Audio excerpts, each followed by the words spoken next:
And hello, everybody. Welcome into Go With The Flow, presented by R.S. Andrews. Another week of picking the biggest games on tap for another wild weekend of college football as Georgia tries to remain undefeated with its eyes towards a return to the college football playoff, and we try to keep our records above the 500 mark there as well as we pick against the spread here.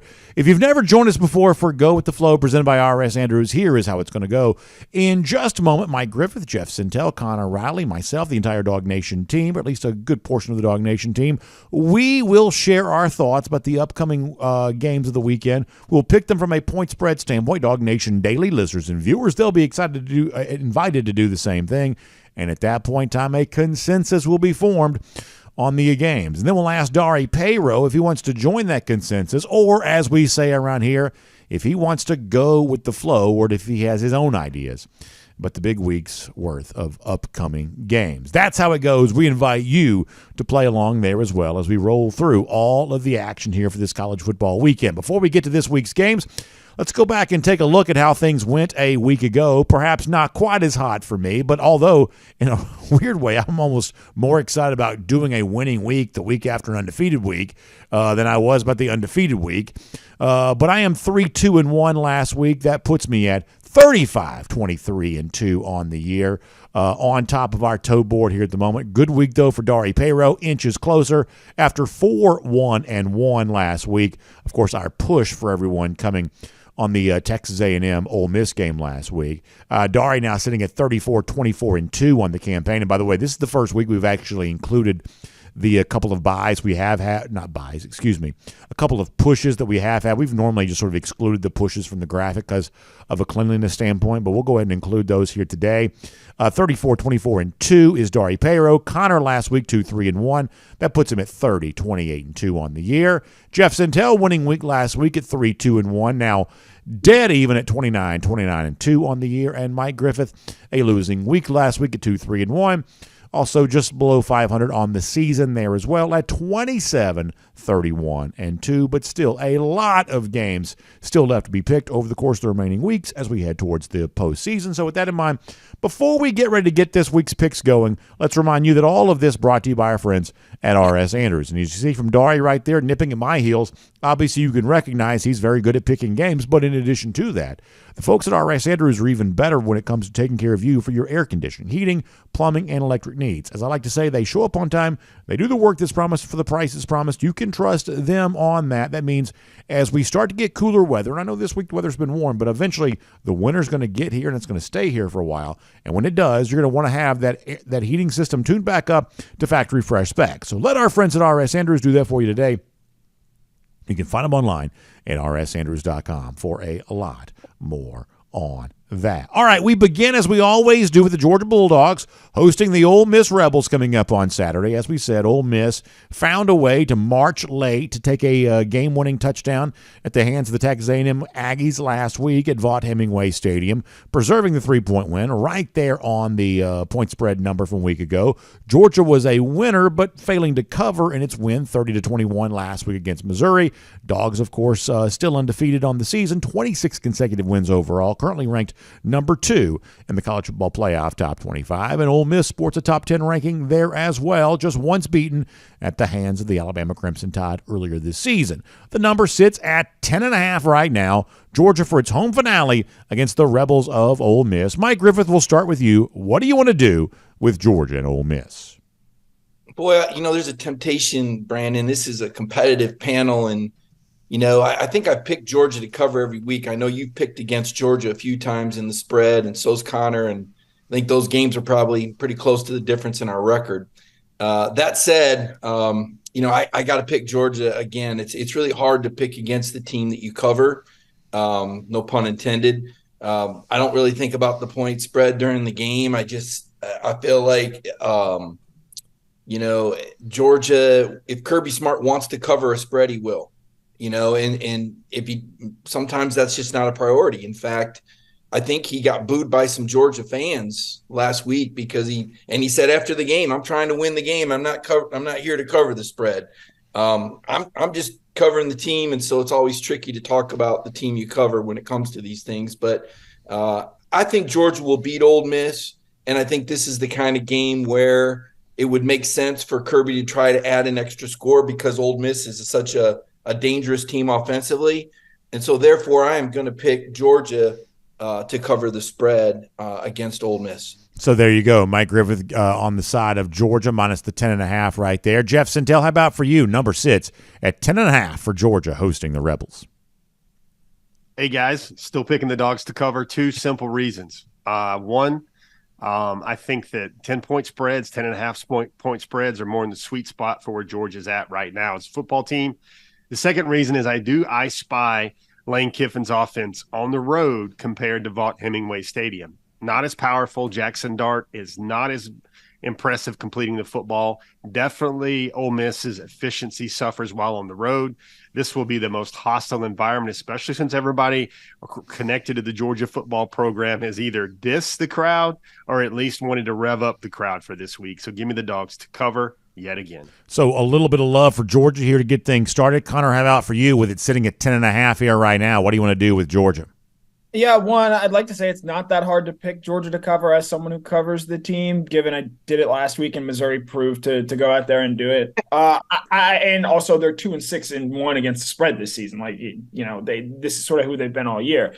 I do actually like Georgia in this instance, though. I think Jeff's point, I think this crowd is going to be good and liquored up by the time this game kicks off at 7:00. Now, they'll know potentially what they have to do to go out and clinch the SEC East, but I think this offense knows it can make a statement against an Ole Miss defense that is very aggressive, but not all that good in my opinion. And I do think that there's a chance that maybe Brock Bowers in a very limited way finds his way onto the field on Saturday. And I think that could further ignite this team and this offense. So I like Georgia here minus the 10.5. 91% of Dog Nation daily listeners and viewers also on the side of UGA here in this spot. I'm going to confess that I believe from a point spread standpoint, this game is actually pretty difficult to predict. And I think a lot of the games we're about to predict are similarly pretty tough. I just think it's a pretty tough slate, at least in terms of how I see it here this week. Ultimately, though, my pick is going to be Georgia here in this spot. And I'm going to give you a couple of reasons why. First of all, in the Lane Kiffin era for Ole Miss, what's the game they've typically played that's the most similar to this one? You would probably say it's Alabama, that sort of high-level championship-type team that in the SEC West, Ole Miss plays each and every year. Well, you look at the 4 instances in which Kiffin's gone head-to-head against Alabama. They are 2-2 against the spread in those instances. But when it comes to actually keeping the games close, of the 4 straight-up losses that Ole Miss has against Alabama, there's only one of them that's been decided within single digits. Everything else like 2 touchdowns or more. So this is not a team that necessarily has history of keeping it particularly close when it comes to what you might think of as like a championship-level type team. Then beyond that, I think this is kind of interesting that while Georgia has not been great against the spread here this year, Connor mentioned that, earlier this season in the back-to-back failed covers against both South Carolina and Auburn, that's the only instance of Georgia failing to cover in back-to-back weeks against SEC teams dating all the way back to November of 2020. So when it comes to SEC teams, Georgia's been pretty good against the spread, especially during this national championship era, rarely failing to cover in the league in back-to-back weeks. So that, I believe, may be enough to get Georgia to the pay window here. I think 10.5 is a very, very tricky spread, just given my overall belief about these two teams. I am not a huge believer in Ole Miss, but I've also been wrong enough about Lane Kiffin and the Rebels over the course of the last couple of years to have a little bit more humility about expressing that opinion too much. So by a slight nod, my lean is the direction of Georgia, but at least enough to make a pick on it here in this spot. That's also a clean sweep in favor of Georgia for our panel overall. Dar, you want to go with the flow and get involved with Georgia here minus 10.5?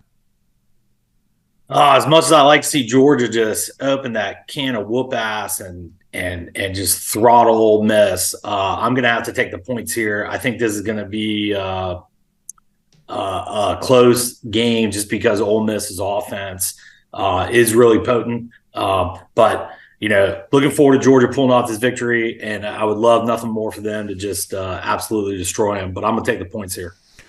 Very interesting, Dari Payro going against the grain there and standing on an island by himself with Ole Miss plus the points. Obviously, if that's a win for him, that gives him a chance to move up in the standings. We shall see how it plays out on Saturday night. Stepping outside of Georgia for right now, looking at the rest of the SEC, very interesting doings there for O'Field in Columbia, Missouri, as the team that Georgia beat last week, Missouri, gets ready to host Tennessee, with the Vols thinking about SEC East aspirations if they're able to win this game, and then Georgia were to lose against Ole Miss on Saturday night, obviously setting up a key contest in Neyland Stadium next Saturday for all of that. Couple aspects of this game perhaps eye-opening, starting with the College Football Playoff Top 25, where Missouri, fresh off losing to Georgia, drops just 2 spots from 12 to 14.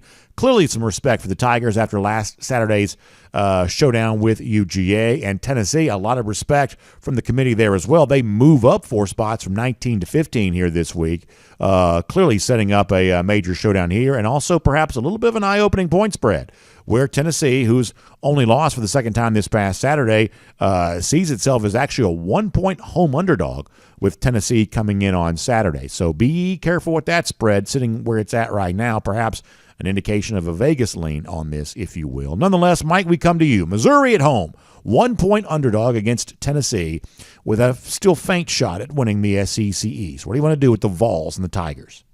Well, first of all, I love how competitive this is, Brandon. I mean, when Dari went against Georgia in the spread, you said this could move them up in the standings. I mean, you guys are really duking it out up there, and it's almost like some liar's poker going on of who's going to pick who. But this is really intriguing to see what's going to happen in the go with the flow picks. As for this game, originally Missouri was the favorite coming out, and the money was immediate on Tennessee. Now, I wonder about some of the dynamics. And Brandon, you study this a lot closer than I do, but with gambling being legal in the state of Tennessee, I wonder if that means that the line is more apt to shift in the favor of Tennessee, because you just, in your mind, or in my mind, I imagine all these Vols fans going to their phones and going, oh my God, the Vols are an underdog over a Missouri team that they've really handled of late.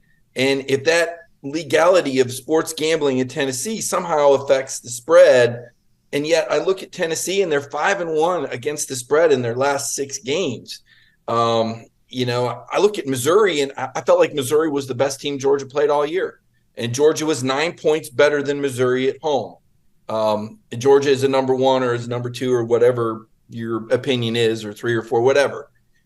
Is Missouri that close to being a number 1 team that, they're driving to maybe win before an interception? I think Missouri's really good. I'm buying into Missouri. It's the show me state. They showed me. I was impressed with Schrader. I thought he ran the ball really well. I was impressed with Eli Drinkwitz. I wonder emotionally how they recover from putting so much into that Tennessee game, and Kirby and the Dogs, pulling the rug right out from under them there in the fourth quarter, coming from behind for the 5th time in 6 games. The Dogs did. This Tennessee team has beat them throwing the ball. I'm not sure that this particular unit with Joe Milton is as equipped as they've been with Hendon Hooker to do that. I think they're more of a power team, and Missouri's front 7 impressed me. They were able to outrush and beat Georgia at the line of scrimmage. And so for all those reasons, the spread, Missouri and what they showed against Georgia, the fact that Tennessee doesn't seem to have as much firepower, I'm going to pick Missouri, and I'm going to predict that everybody else on the panel is going to predict Missouri as well. We'll see if I'm right. So Mike on the side of Missouri there in that spot. Jeff Sintel, how about for you? Jeff, you're muted. Does that pick now for Mike go against his record on the season? Like, can he go 0-4 right here on this pick? Missouri's given 1. I think Missouri's getting 1 here. I like Missouri. I like Missouri a lot. I think I looked into Cody Schrader's eyes in the post-game press conference, and I got the feeling that he believes they have a good football team. Not so much believes, but he knows they have a good football team yet. I don't think Tennessee knows whether or not it has a good football team yet. I think Missouri has been in the furnace now twice with Georgia. I think they know how to play in a game like that. I think Tennessee's going to lose a little juice heading into the Georgia game, but I think Missouri is going to end up this year a top 10 team, and a victory like this is a good way to go forward with that. Give me Missouri right here as a home dog. I think they're going to beat Tennessee, probably by a touchdown. So there you go. Jeff Sintel standing on the table for Missouri there at home against Tennessee. A little bit of love for the Tigers at home. Connor, you want to join in on it? No, I don't. I'm actually going to pick Tennessee here. Luther Burden's status for this game is kind of key for me. He's going to be in a green non-practice jersey as we sort of get through this, and it's certainly worth watching. I think, Bea, you made the point, I think it was on Tuesday, about maybe the Missouri offense changing with him out, and I think that Georgia was very content to let Missouri run the football there. I think Tennessee, the fact that they had an essential bye week last week when they played UConn, the Mighty Huskies, that's going to allow them to get right. They're going to do just enough in the first half to hold on and win this game outright in the second half and set up a big Georgia-Tennessee game the following week in Neyland. Dog Nation Daily listeners and viewers almost completely split on this, 55% on the side of Missouri here in this spot. I told you before, I don't know that I have a great feel on a lot of this. When I look at this particular game here, the point spread is obviously interesting. Let me try to explain to you why it is as narrow as it is, given the fact that I think the Missouri earned some respect last week. For whatever reason, the last couple of years, analytics, generally speaking, have kind of liked Tennessee, including this year right now.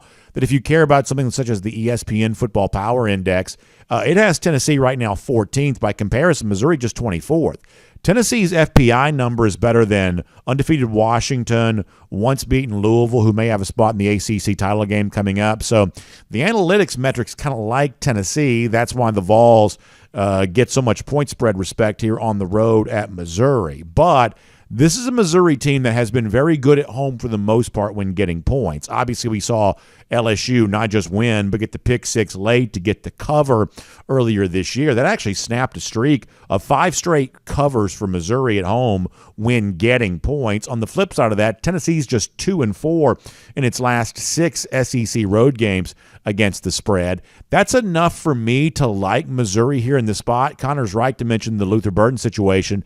But if you want to caveat that a little bit, Burden also only had 2 catches earlier this year in Missouri's win against Kentucky. So in a weird way, Missouri's actually sort of shown you it can win without Burden for the most part. It did not heavily involve him in the game plan against Kentucky. He still got the win. So I think it can still be okay with a limited version of Luther Burden, or perhaps no Burden at all for this game against Tennessee there on Saturday.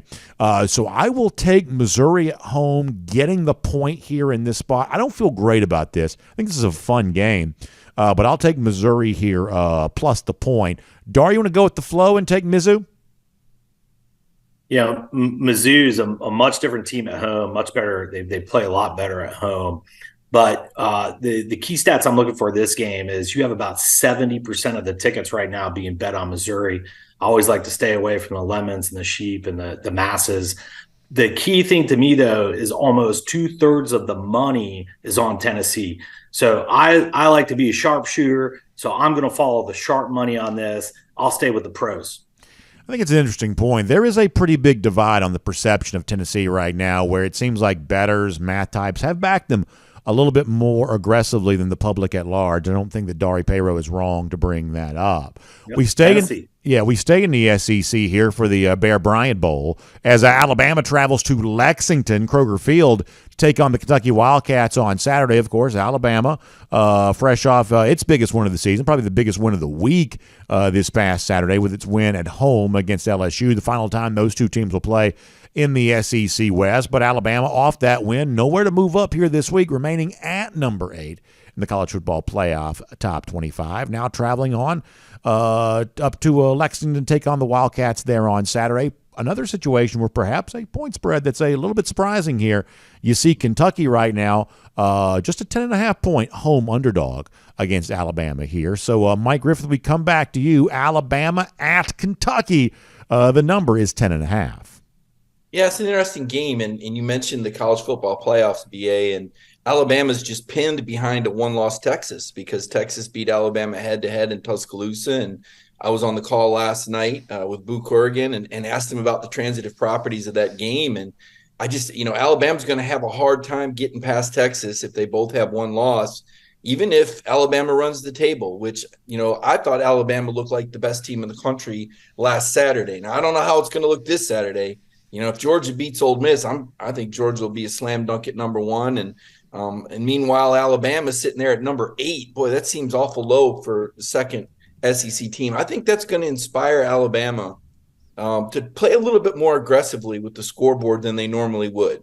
We talk about how Kirby Smart controls when he decides to keep the throttle down offensively and when he wants to run clock.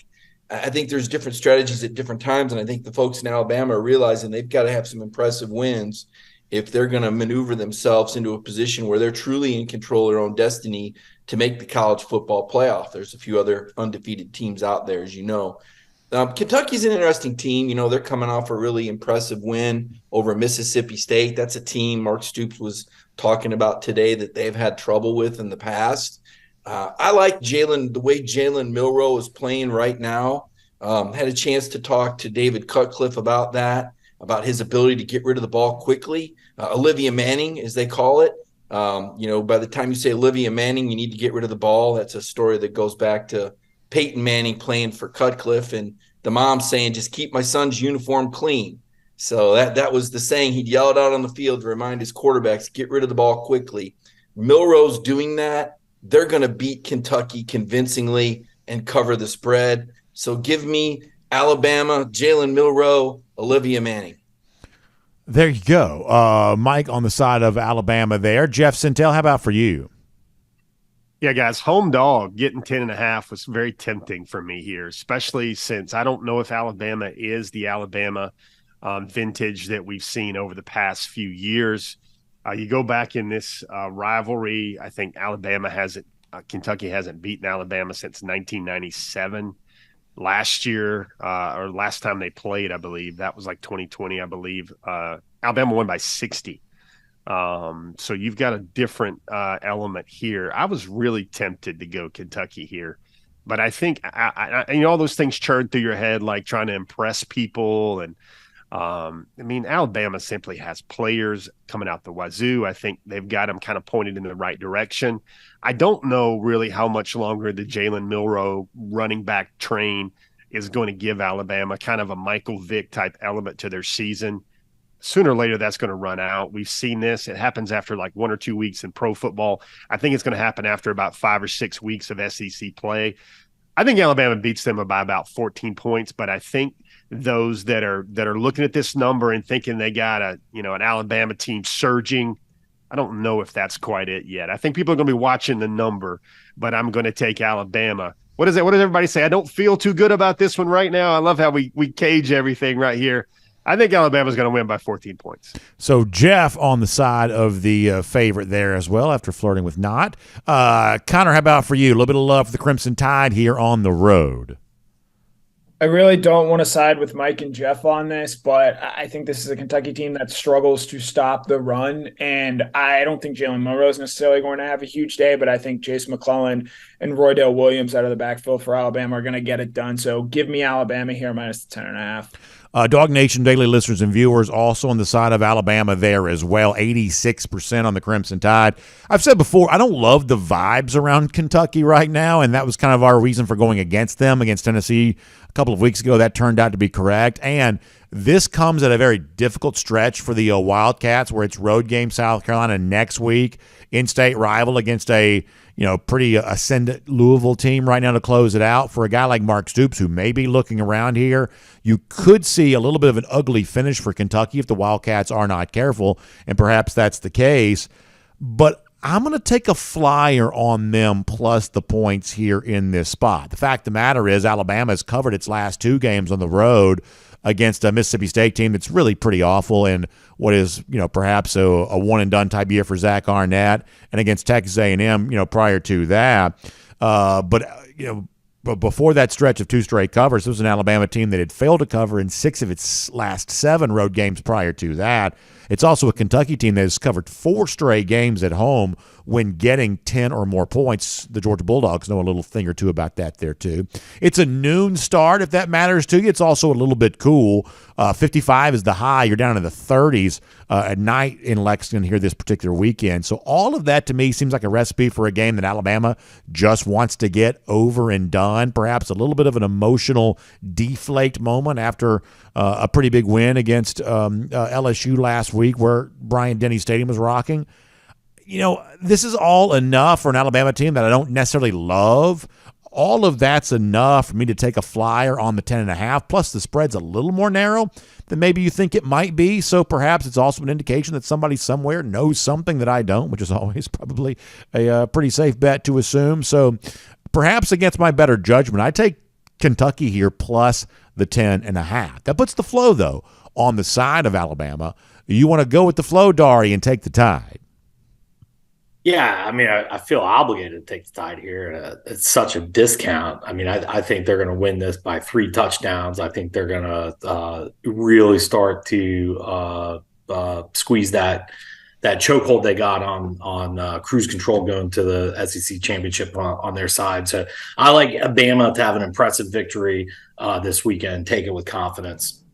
Let's step outside the SEC now for one of the biggest games of the season here thus far, and frankly the first game of note for Michigan all year long as it travels to Happy Valley to take on Penn State. Penn State, of course, a loser in its one big showdown game earlier this year against Ohio State, but getting this game at home here with aspirations to win the Big Ten East still very much alive. Michigan just number 3 in the college football playoff top 25, largely dinged for a relatively soft schedule to begin the campaign, and also trying to shake off the allegations against Connor Stallions, now no longer with the Michigan team, with all kinds of allegations and back and forth about what kind of punishment perhaps the Big Ten may throw in their direction, and then countering that with the idea that Purdue, Rutgers, Ohio State, and perhaps others were conspiring to also steal Michigan signs ahead of last year's Big Ten title game. It's kind of a messy situation in the Big Ten here right now, but on the field is what matters, and in this particular spot, Michigan on the road at Beaver Stadium, seeing themselves as a 4.5-point favorite. Mike, we come back to you here in Big Ten territory. Penn State hosting Michigan. Nittany Lions getting 4.5 at home. I'm still wrapping my brain. You had me sold on Kentucky, and then Dari just went with confidence the other way. I'm still wrapping my BA. You made such a good case for the Wildcats. I was having remorse. That game I'm going to be watching that game with a lot more interest now, because this is the biggest divide that I've heard between you and Dari on a game all year long. Should be fun. It'll be a lot of fun. That's what makes this show so much fun. Michigan and Penn State. Michigan's won 4 out of the last 5 against Penn State is the favorite. I know I looked this stuff up, for the show, try to do a little bit of research and catch up with, smart guys like you and Dari, and Connor is so savvy with his picks. No one to go against me and Jeff when we pick together, it seems like. I think Michigan, though, even though it would seem like there could be all these distractions going on with the sign stealing stuff, and now there's deflection going on with people. Well, there were people that stole signs from Michigan. Look, I don't think anybody's getting suspended. I don't know how you could do that at this stage of the season. I don't think the Big Ten is going to hurt themselves in the sense of if you were to do something to Michigan that might decrease your chances of getting 1 or 2 teams in the playoffs. So I don't think that's as big a distraction as maybe as it might seem. I'm also not real impressed with Happy Valley, and I've had a chance to cover a game there, and it really just didn't do anything for me. I mean, there was a time maybe when they intimidated opponents, but that time really hasn't been too much in the Big Ten, and certainly not against teams like the Ohio State and Michigan. They're not going to outpower Michigan. They're not going to beat Michigan at their own game. I'm really surprised by this line. I'm gonna copy one of Dari's lines here and say, take Michigan with confidence. So, Mike on the side of the Michigan Wolverines. Jeff Sintel, how about for you? Yeah, this guy's is pretty interesting. If it wasn't a lot of the, I guess I would say just the venom or the stink around this game, you'd have a pretty good football game this week. I believe FPI has them number 2 versus number 4 in FPI, 27-25. I think you have the blue chip ratio 55% to Michigan to 54% for Penn State. So I turn to another layer of my crack research staff named Peaches. Peaches brings me a number, which is what we know to be true. James Franklin is 3-16 in his career at Penn State against top 10 teams. That's all you need to hear. I think Michigan has more NFL players. I think Michigan has a lot more horses at the skill spots. Apparently, the wool is over our eyes, and they have the greatest offensive line in the history of the lines of scrimmage. So give me Michigan to cover this 4.5 in Happy Valley. All right, so Jeff also on the side of Michigan there in that spot. Connor Riley, how about for you? Yeah, Michigan. Penn State's offense isn't very good, and this is a very good Michigan defense, and I think Michigan is going to make this an easy work and win easily on Saturday. Dog Nation Daily listeners and viewers also on the side of Michigan by a pretty high clip here to the tune of 88%. And Connor says something kind of interesting there about the Penn State offense. I think it's funny. Penn State, I believe, is actually underrated now compared to current perception. The truth is, this is a top 10 scoring team in the country, but what they're not is explosive. They're 127th in America when it comes to plays of 20 or more yards. That's really the issue I have in this spot here. They've shown the ability to score points. They just haven't shown the ability to be very explosive. But once again, to go back to the idea of them perhaps being underrated, Jeff mentioned Football Power Index. I've actually got Penn State at 4th in the ESPN FPI. I've got Michigan at 2nd. So from that standpoint, it certainly seems like on paper this is a game that Penn State ought to be ready for. But we've seen the Nittany Lions in this spot before, and they just seemingly never are. Good enough to beat the bad teams, not good enough to compete with the best teams. It was a relatively easy pick a couple of weeks ago against Ohio State. I believe this is a relatively easy pick here right now there as well. It's not because Penn State's awful. The truth is, numerically speaking, I think they're better than some people give them credit for. But they are not good enough in this spot. If you care about things like net yards per play, things like that, Michigan by far and away better than anybody in the country when it comes to a metric such as that. They are chomping at the bit to play a game that matters, to prove that A, they can win without sign stealing, and B, they are better than the kind of disregard they've gotten after a soft start schedule-wise to the season. That's enough for me to like them on the road, plus minus the 4.5 there in this spot. So, Dari, I'll join the whole host of people taking Michigan here. I believe it's a clean sweep on the side of the Wolverines. You want to go with the flow and take Michigan as well? I still have it singed in my brain. One of the worst offensive performances I've seen between the Penn State Ohio State football game earlier this year. It was absolutely atrocious. They couldn't even throw the ball. At first look, I would say this is all day Michigan. There's no way this spread should be where it's at. They're easily going to cover this game. When you look at what Michigan has on offense plus their defense versus the awful Penn State when they play good defense, offense, and Penn State has good defense. However, I'm going to go a different direction here. I think Michigan's going to win this game, but I think Penn State's going to cover this spread. You look at the numbers, all the money and public betting is going on Michigan right now. There, typically falls Michigan, but in this game, a lot more is going that way. I think the sharp play is to take the points and Penn State.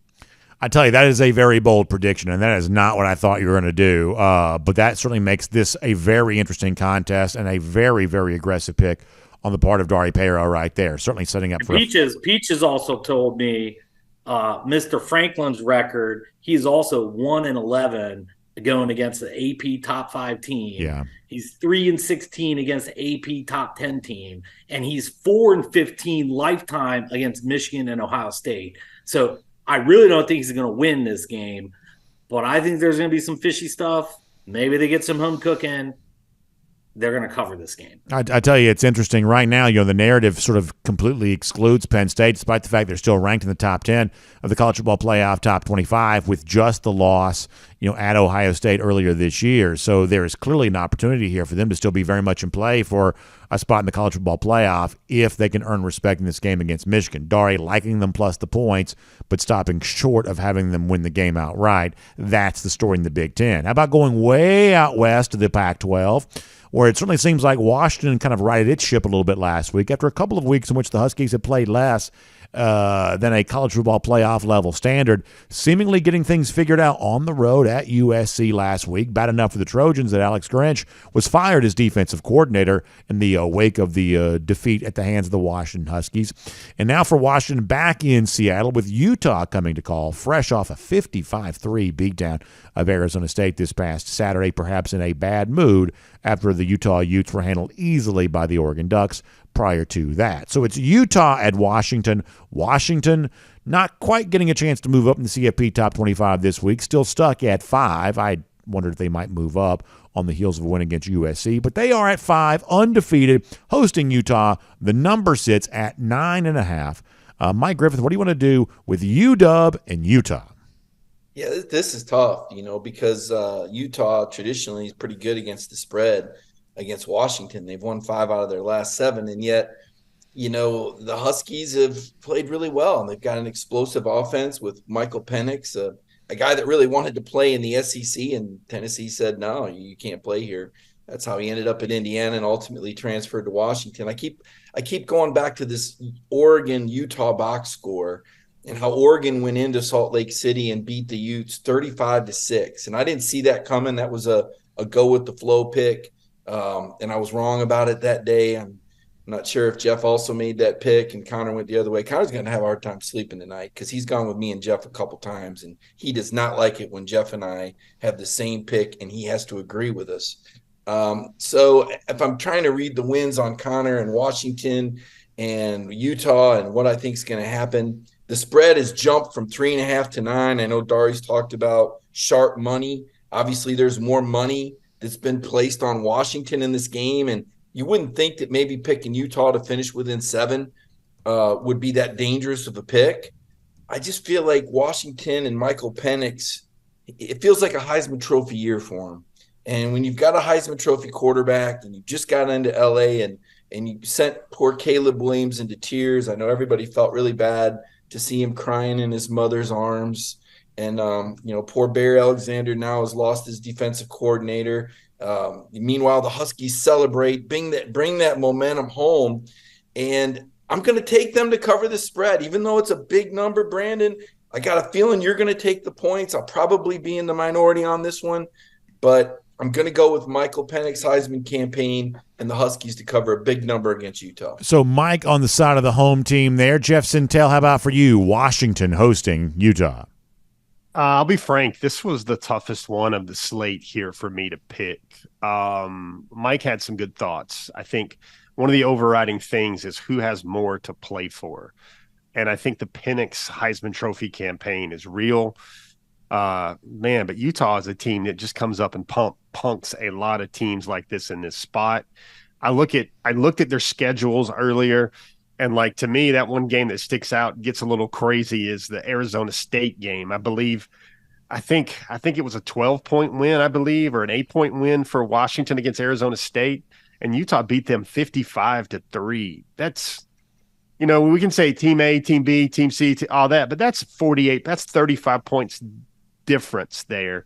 That's where my teeter-totter's leaning, but then I throw that 60-pound Heisman statue on the other side with Washington and the Huskies, and that's what gives me the Huskies here to cover. Got to say go Dogs in this one, and everybody knows what I'm talking about. So Jeff also on the side of Washington there in that spot. Connor, how about for you? Yeah, I'll take Utah here plus 9.5.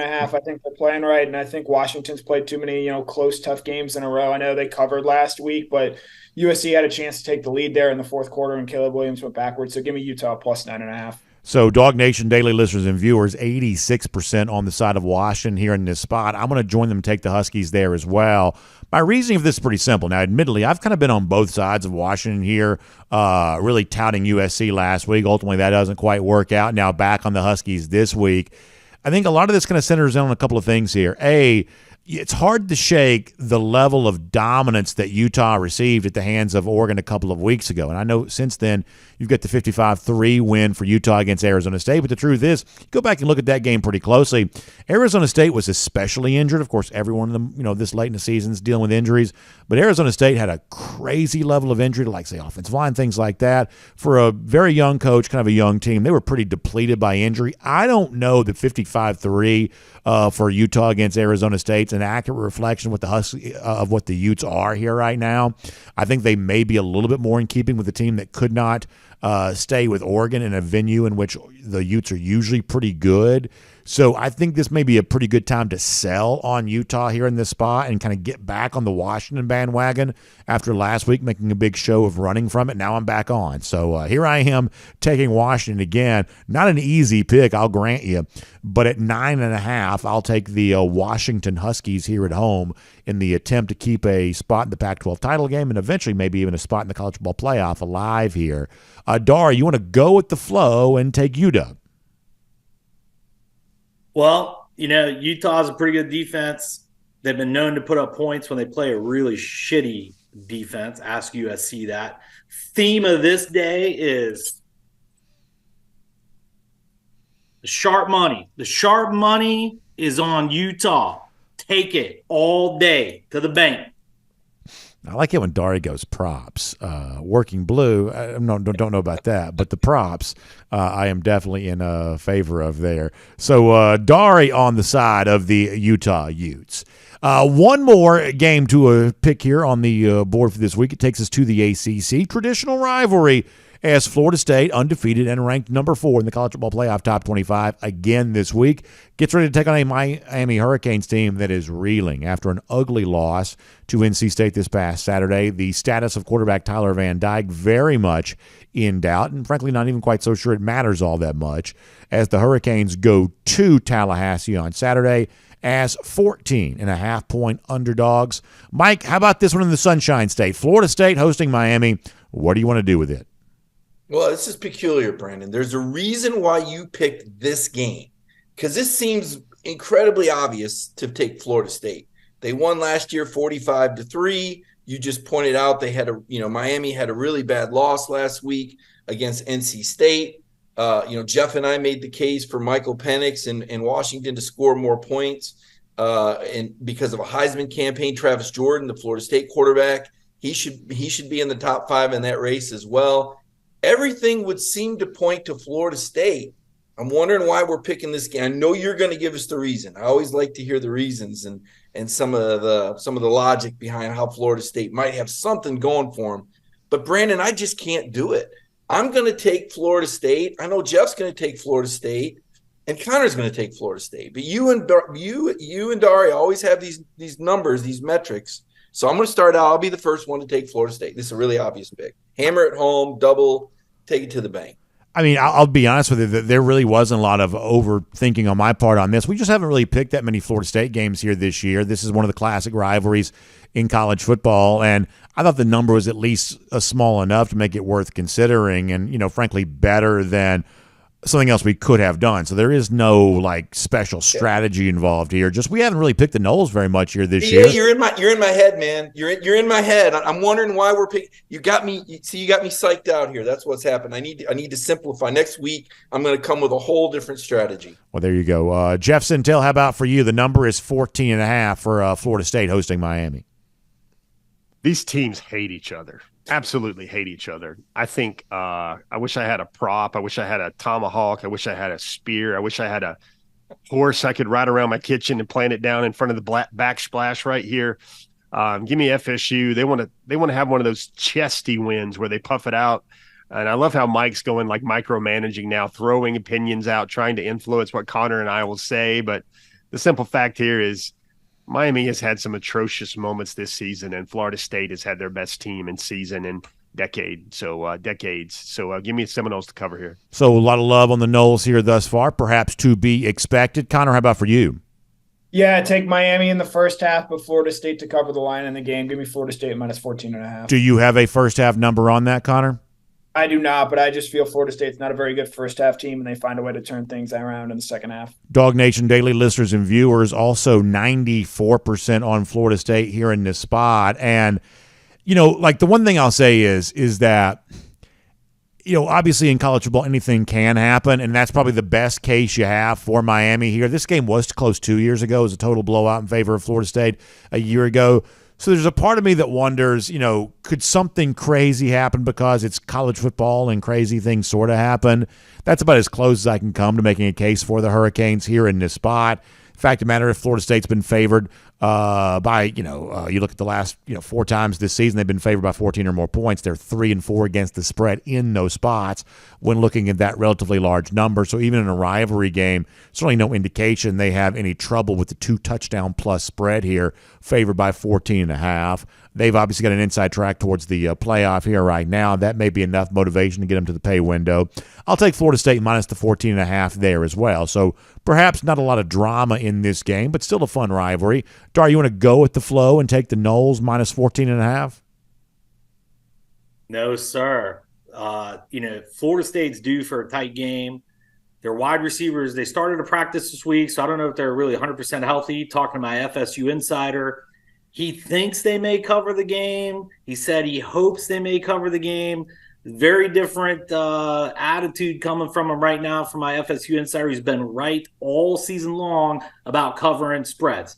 That's enough to tell me that this game is going to get a little hairy. I don't think FSU is going to lose this game, but I think the U is going to put up a respectable fight in this game.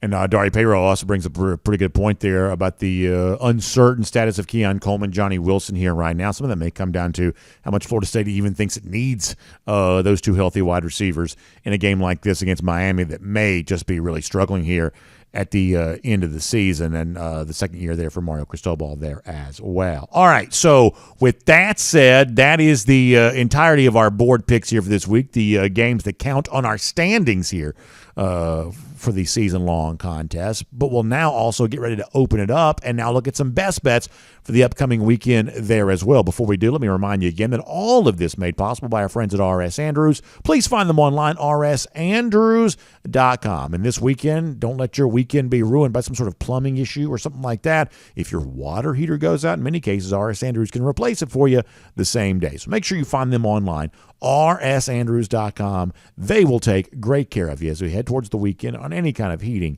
electric, plumbing, air conditioning even, if you want to think about that for the months to come. They got you covered on all that. Find them online, rsandrews.com for more. All right, Mike Griffith, we come back to you. Your best bets, anything from the rest of the weekend at large here from around college football. You got one or two for us here today? Well, I'm about 83.7% on these best bets, so I feel pretty good about these because, I get to pick out the games and research them and what I feel good about and or what I don't feel good about. And I'll tell you what, those Clemson Tigers last week, I can't remember. I think a couple of you guys picked them. I was wrong about that. And I think Connor probably got that one right last week. But Clemson is hot right now. And they're at home against the Georgia Tech team that they have traditionally dominated. And I know Tech's had a couple of good wins, but they're going they're seeing the other side of Dabo, man. This is a religious man, but right now he is on an absolute tear. There's a lot going on behind the scenes in Clemson, South Carolina. They are going to absolutely destroy Georgia Tech in a way that Brent Key is not going to feel good about. So take Clemson and give 14 points to the Yellow Jackets, those Georgia rivals. Some on this PEX panel love that Georgia Tech rivalry. I don't think Tech is going to be much of a fight, though, for Clemson of the ACC. 2 5-4 teams. You don't normally hear that. Another game that's somewhat intriguing to me because I did cover Michigan State for a while, and I do keep an eye on the Ohio State as the number one ranked team in the college football playoff. 7 wins, guys, over teams with winning records this year for the Buckeyes. Travion Henderson being his 3rd game back. Ohio State is tired of the disrespect. They're tired of hearing that they don't deserve to be number one. They're playing a Michigan State team that's running on fumes, that just had their biggest win of the year over Nebraska. It's a lot different when they play in the horseshoe. This is a state Michigan State recruits heavily. Ohio State knows that. And Ryan Day loves to run up the score in this game because it's about recruiting as much as anything, and Ohio State is going to flex. I know that the sharp money is Dari would say would be on the Spartans. The line went from 21 to 31. That's a lot of money on the Buckeyes, but those folks in Ohio have to make money somehow. So they're going to bet on the Buckeyes. They're going to win a lot of money because this game is going to be ugly. They'll score over 50 points. Michigan State will be lucky to hit double digits. So my best bets, just so you can write these down, Brandon, please, is Clemson covering 14 points against Georgia Tech and Michigan State not covering, Ohio State covering over Michigan State. Those are my 2 best bets. Thank you, Mike. Appreciate that. Jeff Sintel, how about for you? Wow. I'm looking at this Rutgers-Iowa game, Sure and both teams are probably saying, if we can score 14 points, we're going to win. And they're also saying, if we can hold them under 14 points, we're going to win, which is what most people say. So that line right now is 28.5. I think that's going to go under that. You can read online. There's all kinds of theories about Iowa gobbles up teams that can't score. Both of these teams can't score. On the other side of the polar opposite here, I think Georgia Ole Miss is going to go over. That number's 58.5. I feel like this game's probably going to be something like 42-28, something like that. I like Georgia and Ole Miss to go over. Overs and unders, I usually can figure out an over and under for the week, while Mike is breaking down all his picks, and he's trying to go 89% on his best bets because he can control what he can control. Those are my two games that stand out. So what was your pick in the Iowa-Rutgers game? Hate it. What was your pick in the Iowa-Rutgers game? What's that? What was your pick in the Iowa-Rutgers game? It was an over-under. Picking to go on. Picked to go under. Okay. All right. Good. Okay. Thanks for listening, man. 28.5. That's the number. Georgia Ole Miss will go over 58.5. Iowa Rutgers will go under the 28.5. Keep in mind, of course, the Hawkeyes' newly minted CFP Top 25 team coming in at number 22 in this week's rankings. Connor, how about for you?